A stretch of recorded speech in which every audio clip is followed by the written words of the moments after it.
Here we are at the Hawkwood State Forest Campground, all set up. Got the van straightened out.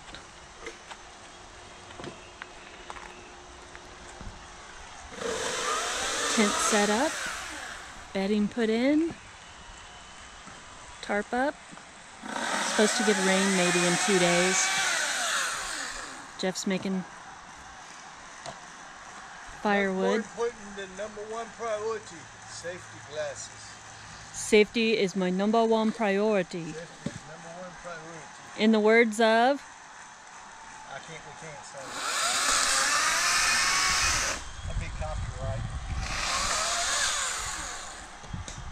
That would be the Nutcase USSR computer person.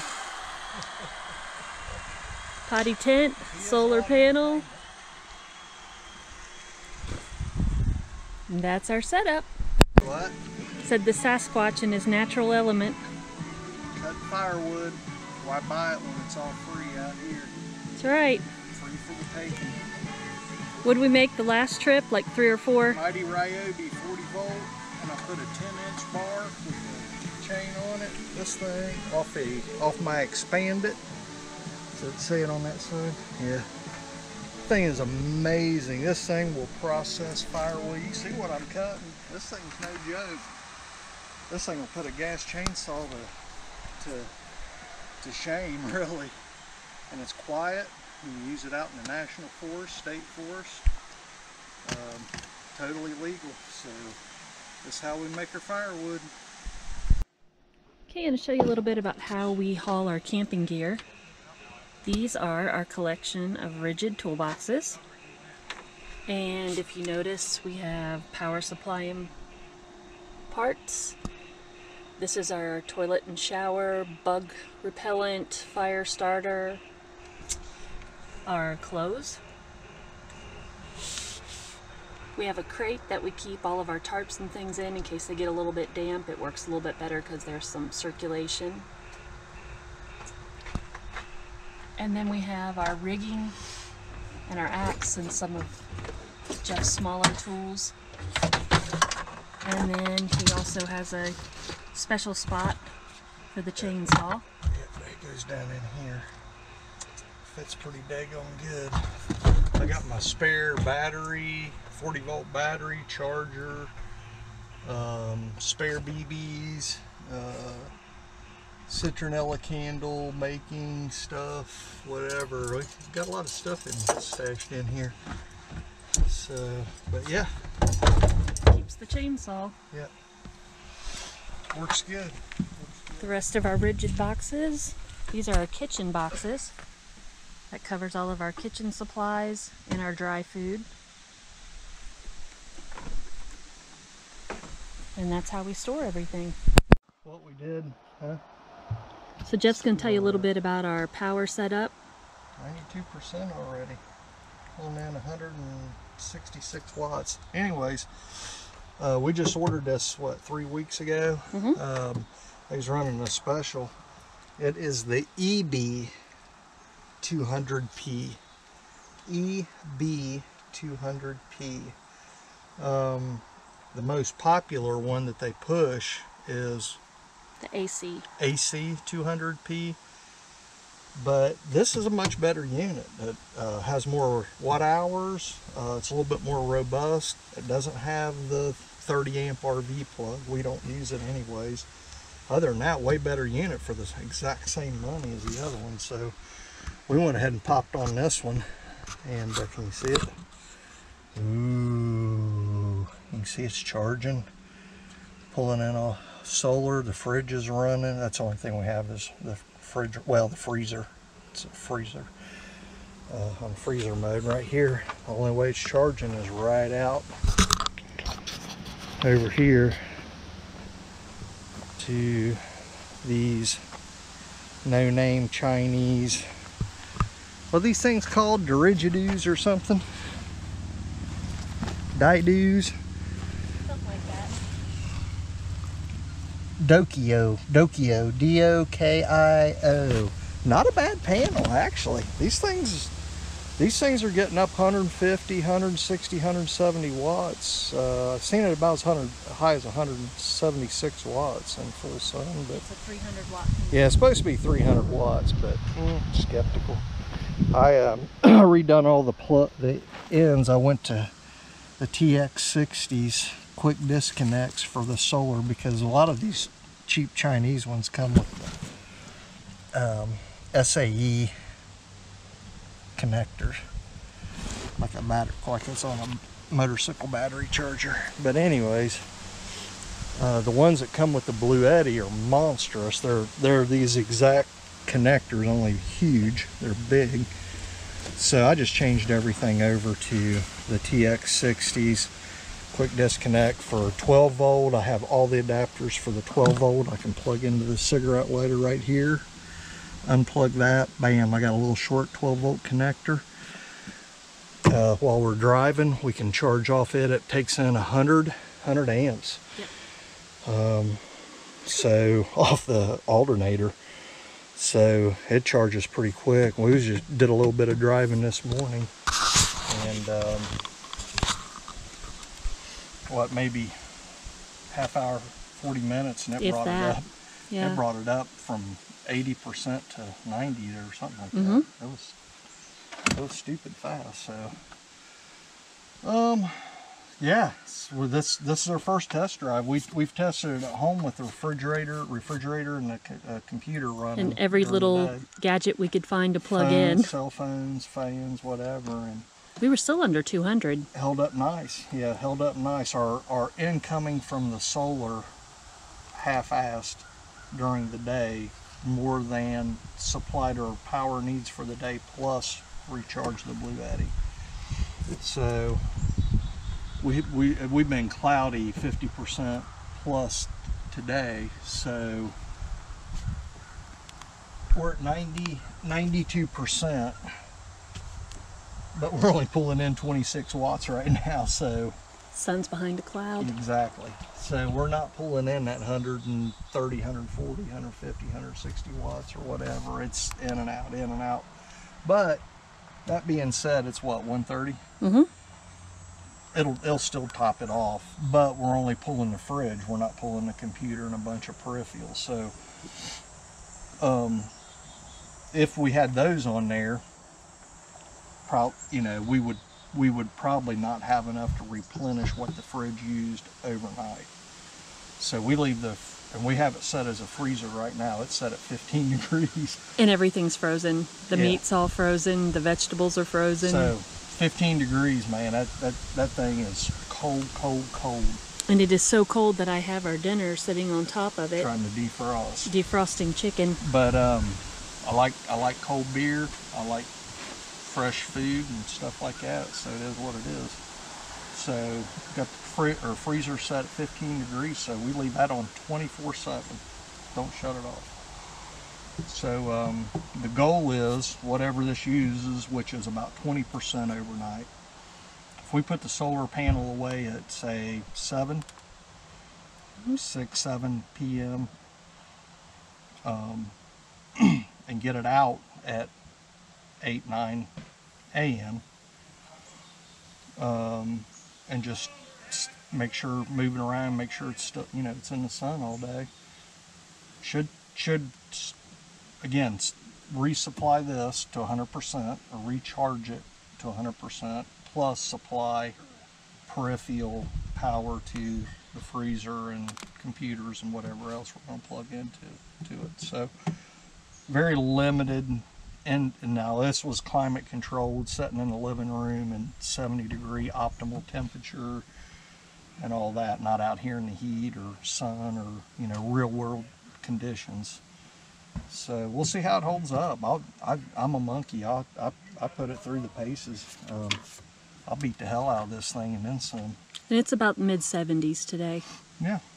Mid to upper 70s. I use my stuff again. I've carried around a gas generator for years, a little 2200 watt, whatever. Noisy. I don't care how quiet they make them. They're noisy. They're smelly. You got to carry fuel, everything. To deal with the smelly gas cans. Lithium ions. I've never been a fan of those.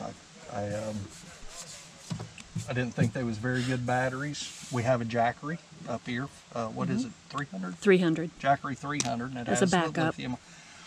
500 cycles, if that. You know, we're talking, that's taking it from full charge to zero. And this is kind of a misconception also that needs to be addressed. You know, if I take this thing to zero every day, every 24 hours, I take it to zero and then charge it all the way back up to 100% in 4.5 hours, which with the AC brick, this thing will accept up to 900 watts. The AC brick is 500, over 500, wasn't it? Mm-hmm. Right at 500 watts. So 4.5 hours from AC, solar, it would take forever. From that little panel, we'd have to have 50 of them things to equal out. But that aside, this thing has rated at 3,500 life cycles. Mm-hmm. And that's but we never planned to take this thing below 70%, 80%. We're going to top this thing off continuously. Plus, you know, this panels should supply all of our power that we need for the day. So, you know, while we have a big power bank, we shouldn't need a ton, you know, we shouldn't need a 50 solar panels out here at the campsite trying to grab every ounce of sunshine. I ran into a fella in Florida this past winter. He come rolling in a Class C and pulling a Fiat 500 little car, and this thing was rocked. Back end was squatting on the ground. He was dragging the bumper, pulled right in on my campsite. And where's that at? Potts Preserve, I think. Potts Preserve in Florida, water management property. So this guy comes pulling in, and I was in a different setup. We was in our high top .87 Dodge van. So, and it's very minimal. We have two 6 volt AGM batteries wired in series to get 12 volt, and we run a Dometic fridge and stuff like that. It's all built in. We'll show that fan in another video and get more into the systems on that. But I guess my bottom line is this guy coming in and started railing on me. We was talking about each other's setups, and he's like, oh, you don't have no power, you're under power, and blah, blah, blah. And man, he had like, I don't know, 12 lithium big battle board batteries and solar all over his roof. And he had so much crap, plus 3 gas generators, because it was asinine. It was so stupid that all the junk this guy was carrying. And railing on me because I'm under power. I was like, dude, I got more power than I need. You know, I have a surplus of power every day. I use 20% of my power in a 24-hour period, and then I can run my gas generator again for 2 times, 20 minutes, 15, 20 minutes a day, and top my stuff off. I had a 100 amp Power Max battery charger. It's still in the van. Top those AGMs off like that. Hit them good and hot. That good proven system. We've been using it for 8 years.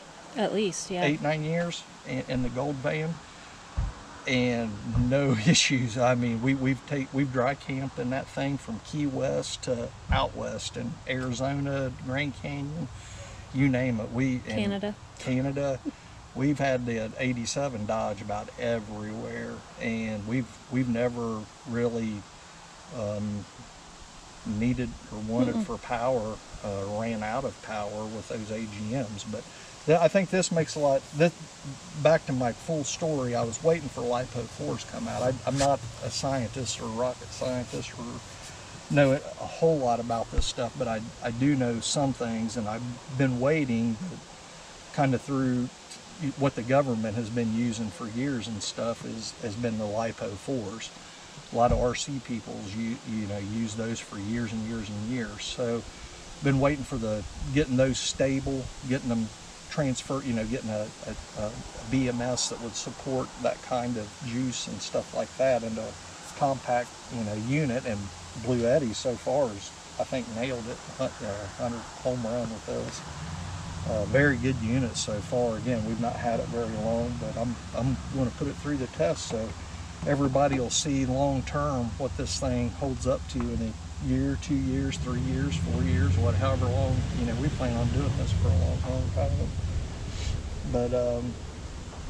But but the LiPo 4s, as far as I know right now, is some of the best technology going. So as far as being underpowered or not having this, don't buy the lie where you have to, you know, like this poor sap did. I mean, he had to have $25,000 or more wrapped up in this whole entire system, and it was just crazy. And the weight he had with all the associated systems, and he was just way overloaded. He was unsafe. I mean, the whole rig was unsafe, and it was sad.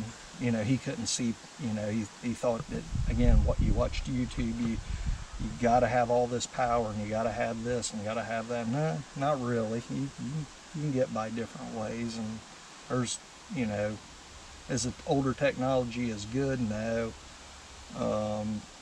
But does it work? Yeah, sure. If you know, it takes a lot more maintenance to it, but it works. So, but yeah, we're gonna give this thing a good whirl, see what it does, and I'll be happy with it. So far, like I said, just standing here talking, it's up 92%. So, and we have a good 4 hours or more worth of sunlight, or half-assed sunlight, and we'll see what it does.